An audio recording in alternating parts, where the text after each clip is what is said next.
का करत अब्बू है अभी कटावे लायक भईबे ने करा है, अभी थोड़ा थोड़ा कच्चे है। वो तो हमारे समझ में नहीं आवत यार, अभी कुल कंबाइन लगवा दी नहीं यार, दिमाग खराब सी उज्जर पर दिखा था यार, सही तो गलियों ने नहीं करा था। अभी बढ़िया ना आई है कटा, 2-4 दिन लागी, समझ में ना आओ। चलो देख तो हम कटावे परीक्षा अकेले छोड़ देवे थोड़ी। गोहुआ सब जब कटाई कटऊ हिक परी, गोहुआ सब जब कटाई कटऊ हिक परी, गौआ वालन के सथवम तो रहा हिक परी, गौआ वालन के सथवम तो रहा हिक परी।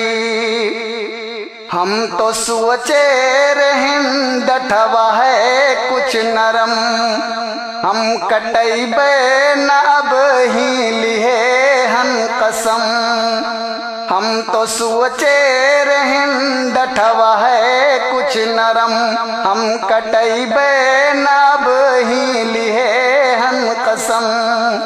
पटी दरवे तो औरो की है सितम, लागी कंपाइन खेतवम कटऊ हिक परी, गौआ वालन के सथवम तो रह हिक परी, लागी कंपाइन खेतवम कटऊ हिक परी। जाई लैयाई चट्टा रही खेत में, आई नंबर तो हमरो भले लियत में, जाई लैयाई चट्टा रही खेत में, आई नंबर तो हमरो भले लियत में। गर जो चट्टान बुअरा रही पास में, तब तो गोहुआ कटलियम गिरऊ हिक परी, तब तो गोहुआ कटलियम गिरऊ हिक परी, गौआ वालन के सथवम तो रह हिक परी, लागी कंपाइन अब तो कटऊ हिक परी। काहे धाधा है लुअगे कटावम बिजी, जब है कंपाइन गौआ में अपने निजी, काहे धाधा है लुअगे कटावम बिजी, जब है कंपाइन गौआ में अपने निजी।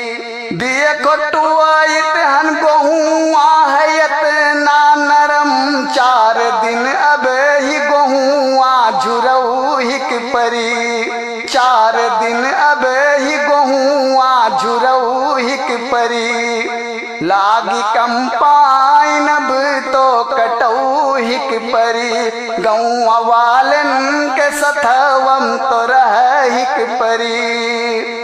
देखो गल्ला में कूटा देखा थे बहुत, देखो गल्ला में कूटा देखा थे बहुत, घाम यतना है दहिया नतन को सहत, देखो गल्ला में कूटा देखा थे बहुत, घाम यतना है दहिया नतन को सहत।